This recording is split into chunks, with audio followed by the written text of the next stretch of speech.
3.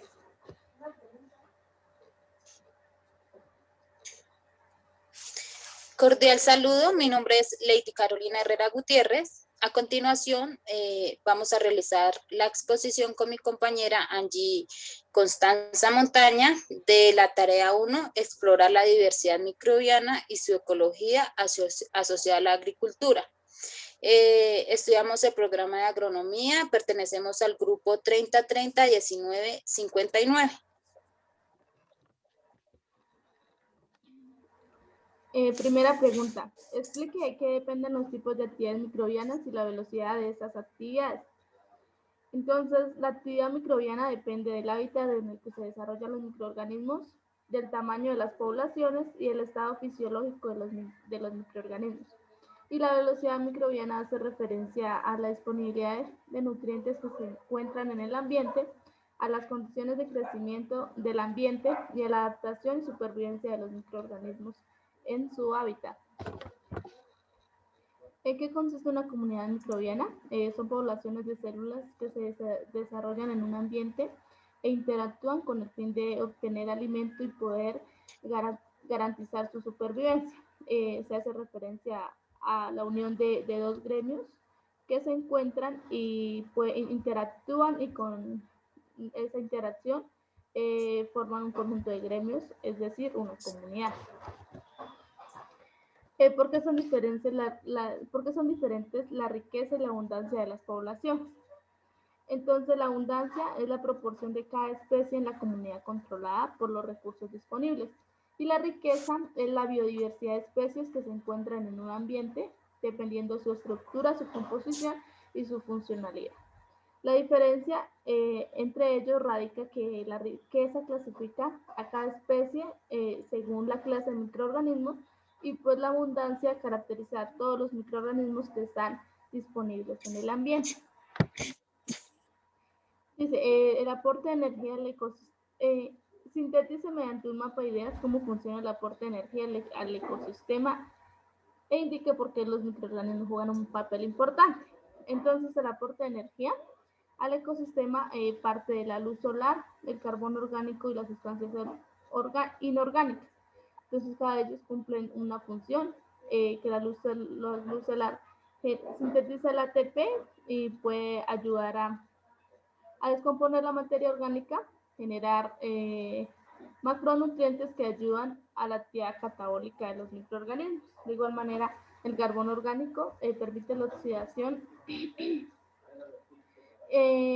son donadores de electrónicos, aumentando la profundidad de los sedimentos. Entonces, este proceso también lo realizan los microorganismos. Cabe resaltar que gracias a los microorganismos es que se desarrollan estas actividades que son fundamentales para cada una de las actividades que se encuentran en un ecosistema. Microambiente. El microambiente hace referencia a un ambiente local reducido donde reside una actividad microbiana y se rige por las mismas condiciones físico-químicas que se encuentran en este lugar. También se resalta pues, que el oxígeno se convierte en un limitante si el consumo biológico excede la velocidad a la que se suministra. Es decir, que el oxígeno debe ir dependiendo del lugar donde se ubiquen los microorganismos y las maneras que tengan ellos pues, de adaptarse. Sexta pregunta, ¿por qué se da la competencia entre microorganismos en el suelo y por qué favorece cooperar? Bueno, esta competencia se da después de la abundancia, ya que después de la abundancia viene la escasez de nutrientes y pues las bacterias son capaces de almacenar estos nutrientes para un uso posterior. En la cooperación que existe es dependiente, puesto que el desecho de unos microorganismos es el sustrato de otros.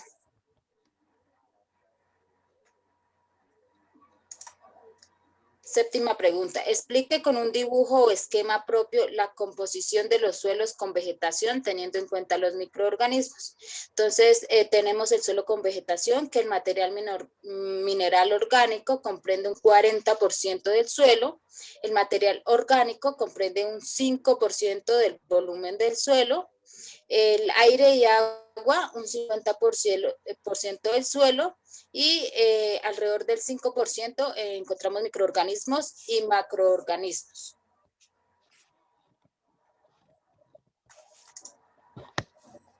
Defina rizósfera y argumente su importancia y el efecto rizosférico. Entonces, rizósfera es el suelo que rodea las raíces y recibe las secreciones de las plantas. El efecto rizosférico es la relación que existe entre la densidad de los microorganismos en la rizósfera y en el suelo. Esta relación puede cambiar por la cantidad y la calidad de raíces y aumentan o disminuyen los microorganismos. ¿Qué región del suelo es la más activa desde el punto de vista microbiano y por qué? Entonces, la región más activa del suelo se encuentra la actividad microbiana, se producen en las capas superficiales, ya que son pues ricas en materia orgánica, y también en el interior y alrededor de la rizósfera. Estas capas superiores es donde se encuentra más abundancia de agua y pues es vital para el crecimiento de microorganismos. 10. ¿Qué son los CBS y cuál es su importancia fundamental? Bueno, estas son costras biológicas del suelo. La comunidad se denomina por las cianobacterias. Como función tiene dar la estabilización del suelo en los ecosistemas dérsicos, donde las cianobacterias y los hongos proporcionan cohesión en el suelo. Son determinantes para la filtración del agua y los ciclos hidrológicos. ¿Qué factores rigen el grado y el tipo de actividad microbiana en los suelos? Dependiendo de la composición del suelo, debemos tener en cuenta la textura del suelo, su conductividad eléctrica, el pH, la humedad y la temperatura, así como los más importantes. Y dentro del ambiente se debe tener en cuenta las condiciones geográficas, la contaminación que tiene el suelo, el manejo y el uso que se le está dando por parte de la agricultura, el suelo y su localización, la disponibilidad de agua y los nutrientes que se encuentran en el entorno. ¿Por qué es posible la especiación alopátrica en el subsuelo profundo? Bueno, la especiación alopátrica divide una población original en varias poblaciones, impidiendo que haya flujo de alelos entre ellos. Es decir, que separa una serie de microorganismos por medio de una barrera geográfica, luego las lleva a un aislamiento reproductivo y la especiación se aprecia cuando se crean nuevas especies que son capaces de sobrevivir a las nuevas condiciones de vida según en el entorno en el que se encuentran. Porque la diversidad y la abundancia de los microorganismos del suelo juegan un papel importante en la sostenibilidad del ecosistema. Primero, pues trabajan en la transformación de alimentos orgánicos e inorgánicos para luego convertirlos en nutrientes, que son beneficiosos para el desarrollo de las plantas. Mejoran las capacidades físicas del suelo y pues como tal su composición y desarrollan productos de transformación como carbohidratos, proteínas, enzimas y demás para producir alimentos y demás enseres. Nombre 5 grupos microbianos y su función. Entre ellos están las arcas, que ayudan a la depuración de aguas y actúan como disolventes orgánicos.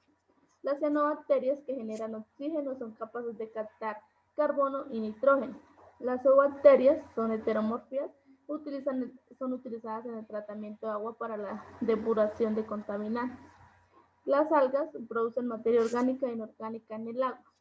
Son todas las que encontramos en los mares y en los cuerpos de agua dulces. Los hongos descomponen y mineralizan los nutrientes relacionados con las plantas. 15. Nombre los 3 factores claves que controlan las dinámicas de la biomasa microbiana del suelo. Entonces, encontramos el carbono, el nitrógeno y el fósforo. Estos tres pues nos pueden limitar el funcionamiento de varios ecosistemas.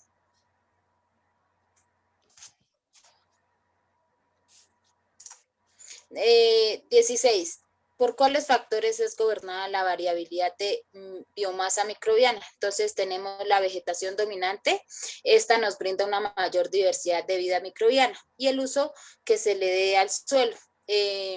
Estos limitan un poco el desarrollo de los microorganismos, puesto que cambia bruscamente los macroclimas del suelo. 17. ¿Cuál es el principal reservorio de nutrientes en ecosistemas pobres?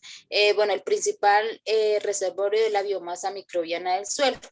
Esta se utilizan las hojas senescentes que surgieron como follaje en épocas de lluvia. Al ubicarse en la biomasa, nos sirve de nutrientes para los microorganismos que a su vez dejan elementos disponibles en el suelo.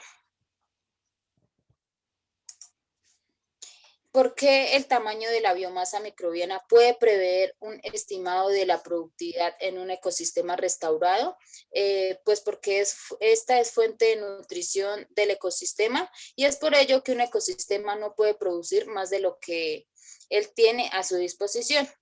Los nutrientes existentes en la biomasa son los que le dan vida a un ecosistema. Es por ello que en el suelo donde no hay actividad de microorganismos, el ecosistema es muy pobre.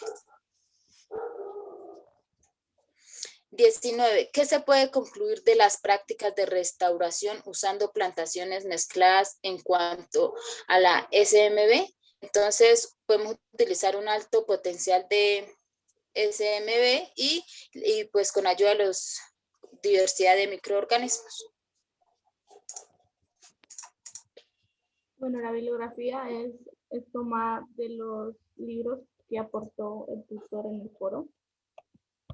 A continuación se muestra el pantallazo de Steve y muchas gracias por su atención. Gracias.